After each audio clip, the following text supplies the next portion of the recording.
Good morning to all. This is RS sir and welcome back to RSC Science classes once again.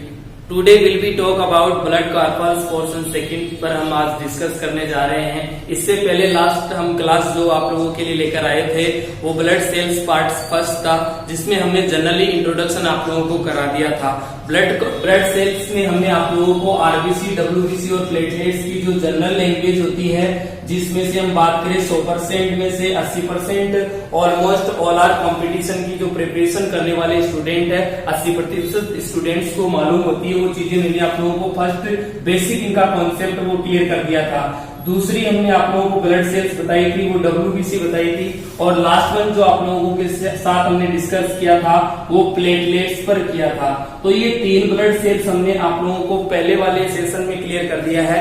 अब आज हम और important इससे जो डीप बातें होती है उस पर भी डिस्कस करने जा रहे हैं या करेंगे अभी।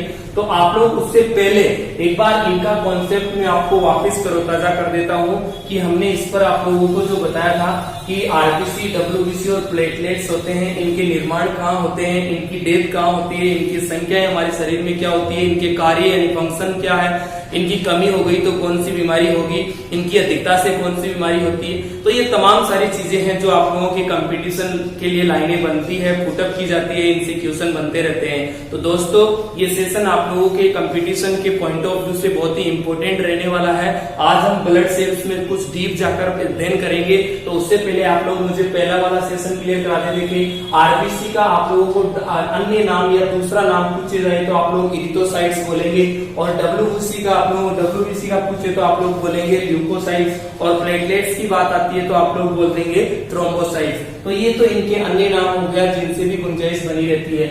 आरबीसी का निर्माण, डब्ल्यूबीसी का निर्माण और प्लेटलेट्स का निर्माण भी आप लोगों को मैंने बताया था कि इसका निर्माण भी अस्थिमज्जा में होता है, इसका निर्माण भी अस्थिमज्जा में होता है, और इसका निर्माण भी अस्थिमज्जा में होता है। अस्थिमज्जा बोले तो बोन मैरो में इसका निर्माण होता है।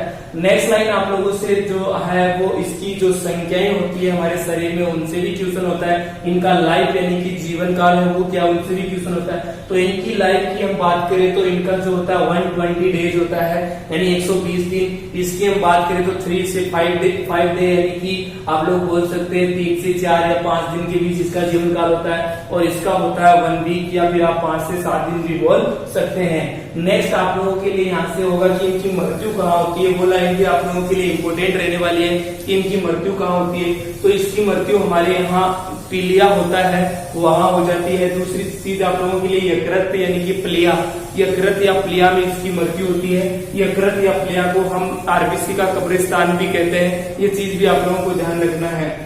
एक चीज आप लोगों को ये भी ध्यान रखनी है, आरबीसी जो होती है उसका निर्माण जो हमारे यहाँ जो हम लोगों में जो इसका निर्माण होता है वो अस्थिमज्जा में होता है, जबकि हमारे जो नवजात जो शिशु होता है, भ्रूण जो विकसित हो रहा होता है माँ के गर्भ में, गर्भवती महिलाओं में जो बच्चे होते हैं उनमें आरबीसी का जो निर्माण है, जहां हमारे आरबीसी की डेथ होती है वहां बच्चों में आरबीसी का निर्माण होता है। तो ये चीज भी आप लोगों के लिए इंपॉर्टेंट रहने वाला है। दूसरी चीज डब्ल्यूबीसी की मृत्यु ब्लड में ही हो जाती है बच्चा, और प्लेटलेट्स की मृत्यु भी कहाँ हो जाती है, ब्लड में ही हो जाती है।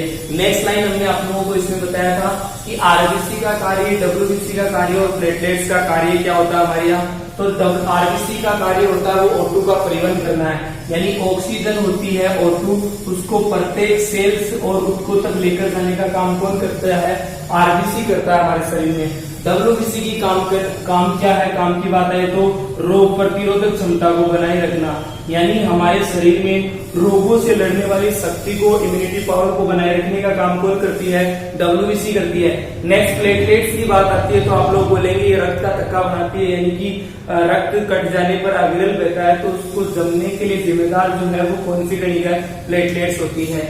इनकी संख्याओं से भी बात करी थी कि ये 5.5 मिलियन होती है, यानी आप 50 लाख बोल सकते हैं, 50 से 55 लाख होती है। ये 10,000 से 40,000 होती है।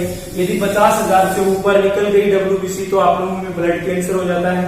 प्लेटलेट्स की संख्या होती है वो 2 लाख से 4 लाख होती है। अभी यहाँ तक हम लोगों ने यहाँ पर इस पर डिस्कस कर लिया था। इससे संबंधित बीमारियां इनसे संबंधित इंपॉर्टेंट फैक्ट्स और क्या हो सकते हैं, जिनसे भी आप लोगों के ऑलमोस्ट जो ऑल आर कंपटीशन एग्जाम है, जहां जहां ब्लड सेल्स का सेशन से क्वेश्चन बनता है, वहां वहां कौन सी लाइनें आप लोगों के लिए इंपॉर्टेंट हो सकती है। तो इस सेशन में today will be talk about important facts of blood cells. तो इसके बारे में हम चर्चा करने जा रहे हैं, तो जुड़े रहे अंत तक हमारे सेशन तक। आप लोगों को इन चीजों को सीखने के लिए इस सेशन को पूरा देखना होगा, तभी जाकर आप लोग ये चीजें सीख पाएंगे। तो हम अब आप लोगों के लिए जो इम्पोर्टेंट फैक्ट्स है उन पर बात करते हैं। बिना समय खराब करे हम आप लोगों को ब्लड सेल्स का जो सेकेंड पार्ट है वो क्लियर करते हैं। इसमें सबसे पहले आप लोगों को हम बताते हैं आरबीसी के बारे में। देखो आरबीसी से और कौन कौन से कॉन्सेप्ट है जो आप लोगों के लिए इम्पोर्टेंट और आईएमपी रहने वाले हैं, वो कौन से इम्पोर्टेंट फैक्ट्स या इम्पोर्टेंट तथ्य हैं जिनसे आप लोगों के लिए पूरी गुंजाइश बनी रहेगी। तो आरबीसी से आप लोग एक चीज तो ये ध्यान रखना कि आरबीसी यदि हमारे ब्लड में घट गई तो उस चीज को क्या कहेंगे, आरबीसी का घटना क्या कहलाता है और आरबीसी का बढ़ना क्या कहलाता है। पहली चीज आरबीसी का बढ़ना हो गया, दूसरी चीज आरबीसी का घटना हो गया। तो आरबीसी घटेगी तो इस चीज को आप लोग कहेंगे एनीमिया। क्या कहेंगे जी, एनीमिया। और इसको रक्त अल्पता के नाम से भी जाना जाता है, खून की कमी भी इसको आप लोग बोल सकते हैं। नेक्स्ट लाइन आप लोगों से पूछेगा आरबीसी का अधिक हो जाना, तो इस चीज को हम कहेंगे पॉलीसाइथेमिया। क्या कहेंगे जी, पॉलीसाइथेमिया, पॉलीसाइथेमिया। तो आरबीसी का कम होना एनीमिया है, आरबीसी का बढ़ जाना पॉलीसाइथेमिया है। इस रोग को लोहर-महिता रोग भी कहते हैं। तो इतनी चीज इसमें अभी तक आप लोगों को याद रखना है। दूसरी चीज आप लोगों के लिए रहेगी वो है कि इसका मापन किससे किया जाता है, यानी आरबीसी का जो मापन होता है वो किससे किया जाता है, हीमेटोसाइटोमीटर से। किससे किया जाता है बच्चा, हीमेटोसाइटोमीटर से। हीमेटोसाइटोमीटर से इसका मापन किया जाता है, हीमेटोसाइटोमीटर। नेक्स्ट लाइन आप लोगों को ये भी ध्यान रखनी है कि जितने भी रीढ़ वाले प्राणी होते हैं जिनमें रीढ़ की हड्डी पाई जाती है, रीढ़ की हड्डी जिनमें प्रेजेंट होती है, जिन प्राणियों में रीढ़ की हड्डी प्रेजेंट होती है उनमें ही आरबीसी पाई जाती है। ये चीज आप लोगों को ध्यान रखना है। जिनमें रीढ़ की हड्डी पाई जाती है, प्रेजेंट होती है, उनमें ही आरबीसी पाई जाती है। यानी इस दुनिया में जितने भी स्तनधारी प्राणी है, एक चीज ये भी ध्यान रखना, स्तनधारी जो प्राणी है उनके आरबीसी, स्तनधारी प्राणियों में आरबीसी जो होती है, स्तनधारी प्राणियों में जो आरबीसी होती है उसमें एक केंद्रक जो कोशिकांग होता है वो अब्सेंट होता है, यानी नहीं पाया जाता है। लेकिन अपवाद रूपी आदमी है उनको आप लोगों को ध्यान रखना बच्चा, इंपॉर्टेंट है। अपवाद रूपी जो आदमी है वो ऊंट है, इसके साथ ही साथ आप लोगों का लांबा है, इसी के साथ साथ आप लोगों का जिराफ है। यानी कि ये तीन जीव ऐसे होते हैं जो स्तनधारी होते हुए भी इनके आरबीसी में केंद्रक प्रेजेंट होता है। नेक्स्ट लाइन आप लोगों को ये भी ध्यान रखना है कि आरबीसी जो होती है, आरबीसी जो होती है इसका सबसे बड़ी आरबीसी किसमें पाई जाती है, सबसे छोटी आरबीसी किसमें पाई जाती है, सबसे ज्यादा आरबीसी किसमें पाई जाती है, सबसे कम आरबीसी किसमें पाई जाती है, मनुष्य में आरबीसी का क्या आकार होता है। तो ये तमाम सारी चीजें ये भी आप लोगों के लिए इंपॉर्टेंट रहने वाली है, तो इन पर भी हम डिस्कस कर लेते हैं। अभी तक आप लोगों को ये चीज ध्यान रखना है, आरबीसी की कमी से एनीमिया, आरबीसी की अधिकता से पॉलीसाइथेमिया, आरबीसी का मापन हीमेटोसाइटोमीटर, रीढ़ की हड्डी वाले प्राणियों में जो रीढ़ की हड्डी जिन प्राणियों में प्रेजेंट होती है उनमें आरबीसी प्रेजेंट होती है, स्तनधारी प्राणियों में आरबीसी में केंद्रक होता है वो अब्सेंट होता है। लेकिन ये तीन जो जीव है ये अपवाद रूपी आदमी होते हैं। अभी तक इतनी सारी चीजें आप लोगों को क्लियर हो जाना चाहिए। नेक्स्ट लाइन आप लोगों के लिए जो है बच्चा वो ये है कि आरबीसी हम ऊंचाई वाले स्थान पर जाएंगे, ऊंचाई वाले स्थान पर जाएंगे तो बढ़ेगी या घटेगी, ये चीज भी इंपॉर्टेंट है। यानी ऊंचाई वाले स्थानों पर, ऊंचाई वाले स्थानों पर आरबीसी की संख्या है वो बढ़ जाती है, यानी आरबीसी में वृद्धि हो जाती है। आप लोग एक चीज ध्यान रखें, यदि कोई व्यक्ति यदि आप लोगों से 4200 मीटर वाली ऊंचाई पर रहता है तो उसमें आपकी अपेक्षा आरबीसी में 30% की वृद्धि हो जाएगी। कितनी वृद्धि हो जाएगी, 30% की वृद्धि हो जाएगी। तो ये चीज ध्यान रखना, ऊंचाई वाले स्थानों पर जाने पर आरबीसी की संख्या में वृद्धि होती है। नेक्स्ट लाइन ये भी ध्यान रखना, एक आरबीसी अनुपात डब्ल्यूबीसी पूछा जाता है। आरबीसी अनुपात डब्ल्यूबीसी क्या होता है, तो 600 जो होती है वो आरबीसी होती है, वहां 1 डब्ल्यूबीसी होगी। तो 600 अनुपात 1 क्या हो गया, ये आरबीसी अनुपात डब्ल्यूबीसी हो गया। नेक्स्ट लाइन आप लोगों को ये भी ध्यान रखना है, सबसे सबसे सबसे बड़ी और छोटी। देखो सबसे ज्यादा आरबीसी किसमें पाई जाती है, सबसे ज्यादा आरबीसी पाई जाती है ऊंट में।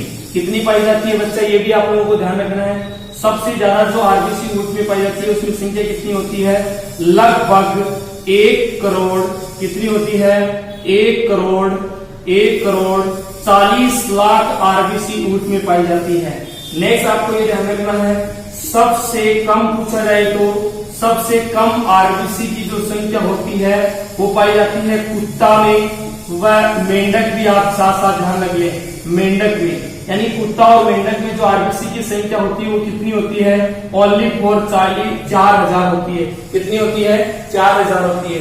नेक्स्ट आप लोगों को इंपॉर्टेंट लाइन एक और ध्यान रखना है कि मनुष्य में आरबीसी का आकार जो होता है वो कितना होता है, 7.2 माइक्रोन होता है, माइक्रोन मीटर होता है। 7.2 माइक्रोन मीटर आरबीसी की आकृति मनुष्य में होती है। नेक्स्ट लाइन आप लोगों को इंपॉर्टेंट फैक्ट्स में और ध्यान रखना है कि सबसे छोटी आरबीसी किसमें पाई जाती है और सबसे बड़ी आरबीसी किसमें पाई जाती है।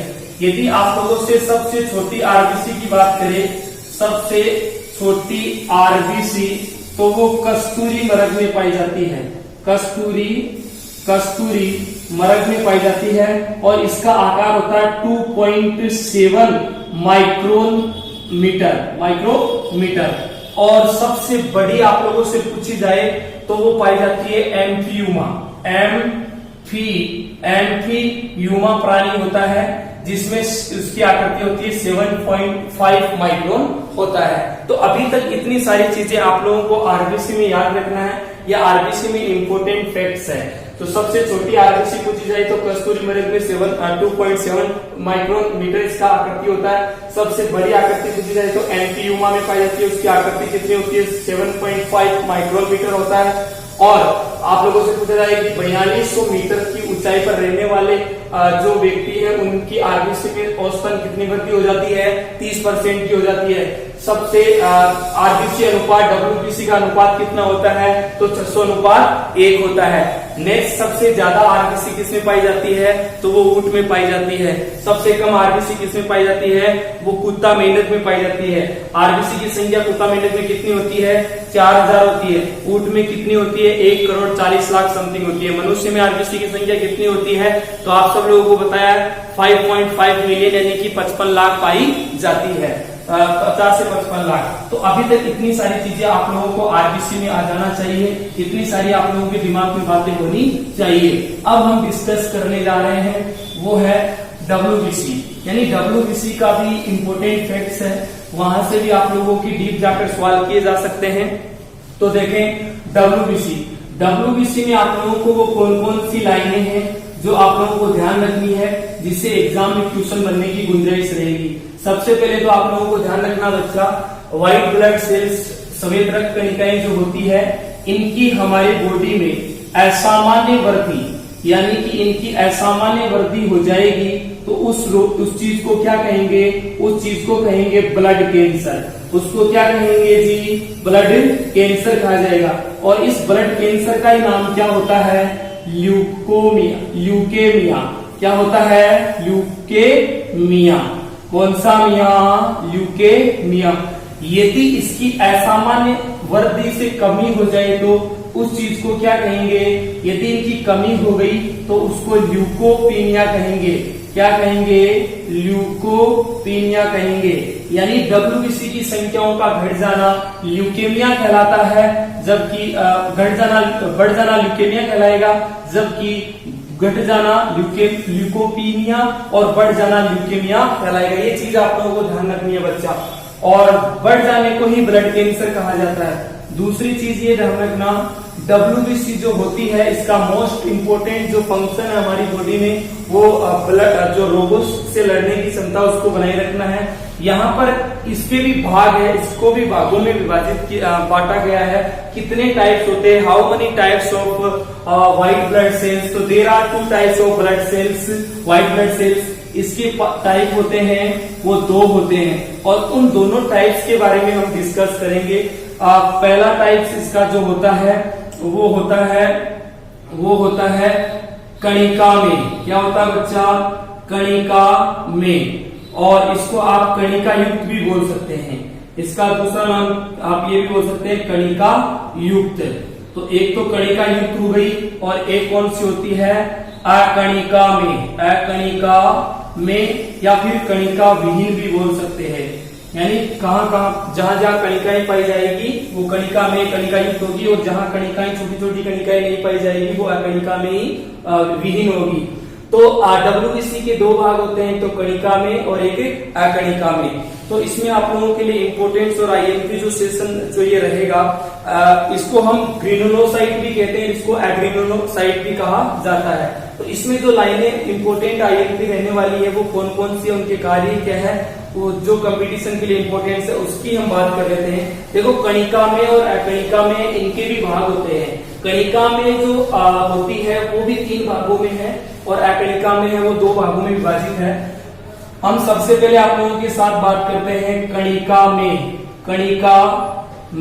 कणिका में और इसके जो भाग होते हैं बच्चा वो होते हैं 3। एक तो होता है बेसोफिल्स। फर्स्ट वन तो कौन सा होता है? बेसोफिल्स। और सेकंड वन कौन सा होता है? न्यूट्रोफिल्स। और लास्ट वन कौन सा होता है? इओनोफिल्स। तो ये 3 भागों में कणिका में बटी हुई है। तो इसमें बेसोफिल्स का कार्य क्या होता है, एक चीज आप लोगों को ध्यान रखना। बेसोफिल्स होती है एक तो सर्वाधिक मात्रा में पाई जाती है, ये सर्वाधिक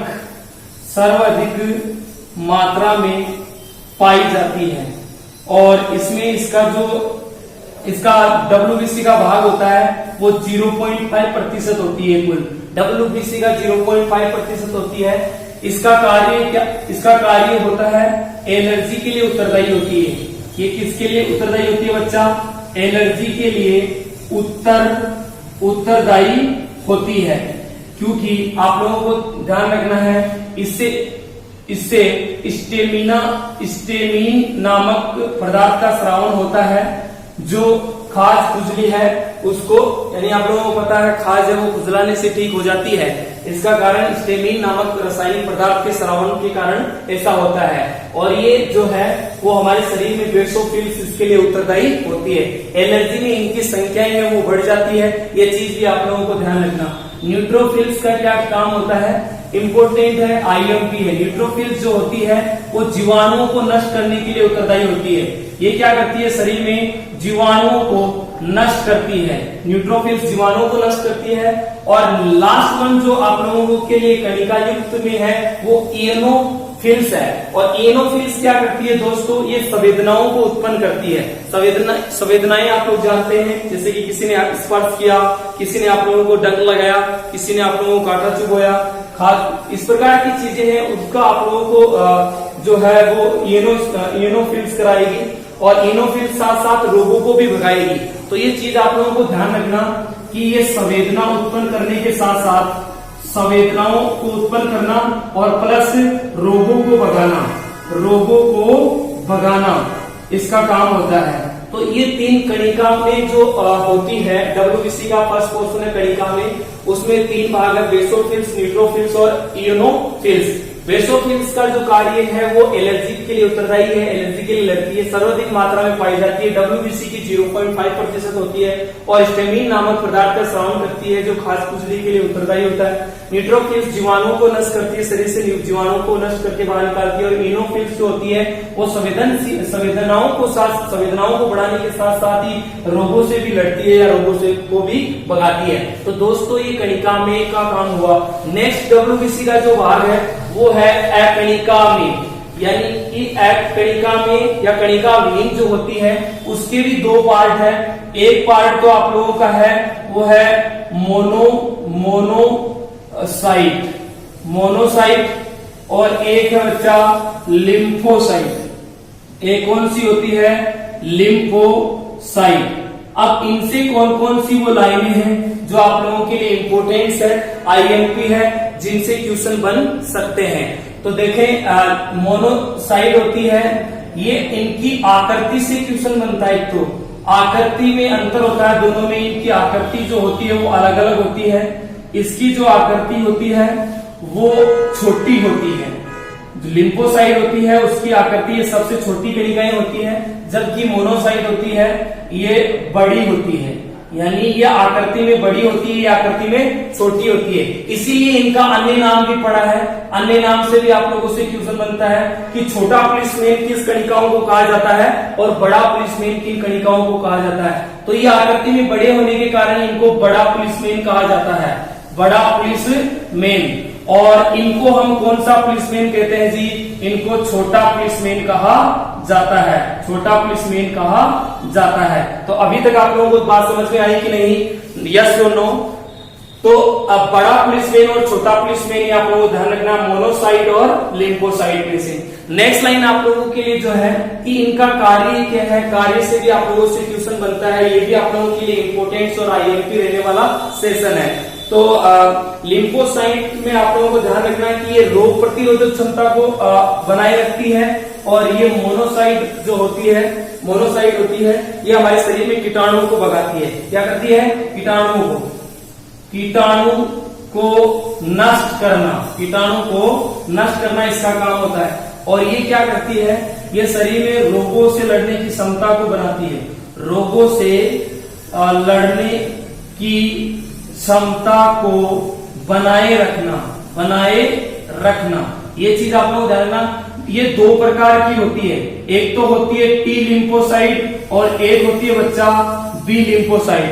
टी लिम्फोसाइट ध्यान रखना, इसको HIV वायरस है वो सबसे पहले डैमेज करता है, यानी एड्स जो होता है वो HIV वायरस के कारण होता है, और हमारे शरीर में टी लिम्फोसाइट डैमेज हो जाती है इससे। यानी एड्स जो होता है वो रोग नहीं है पर्टिकुलर, ये रोगों का समूह है जो हमारे शरीर में रोगों से लड़ने वाला जो भाग है उसी को डैमेज करता है। तो टी लिम्फोसाइट को ये डैमेज करता है, मारता है, और बी लिम्फोसाइट है वो ये ध्यान रखना हमारे शरीर में स्मृति शक्ति को बनाता है, स्मृति शक्ति से संबंधित जो बीमारियां होती है उससे लड़ता है, और साथ ही साथ संवेदनाओं को भी उत्पन्न करता है, रोगों को भी भगाता है। तो इतनी सारी चीजें आप लोगों को इन सेकंड सेक्शन में ध्यान रखनी है। क्या मोनोसाइट होता है, क्या लिम्फोसाइट होता है, कौन बड़ा पुलिसमैन है, कौन छोटा पुलिसमैन है, लिम्फोसाइट्स का क्या कार्य होता है, मोनोसाइट्स का क्या कार्य होता है, कणिका में क्या होती है, कणिका में क्या होती है, WBC के फंक्शंस क्या है, RBC के फंक्शंस क्या है, प्लेटलेट्स के फंक्शंस क्या है, इनकी कमी से कौन सी बीमारियां हो जाती है, अधिकता से कौन सी बीमारियां होती है, इनका शरीर में निर्माण कहाँ होता है, इनके जीवन काल क्या है, इनका मापन कहाँ होता है। तो ये तमाम सारे इंपोर्टेंट फैक्ट्स आप लोगों को ध्यान रखना है।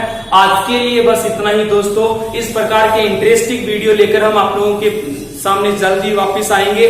तो आप लोग को ये सेशन पसंद आया है तो इसको आप ज्यादा से ज्यादा शेयर करें। आई होप कि आपको ये पसंद आया होगा।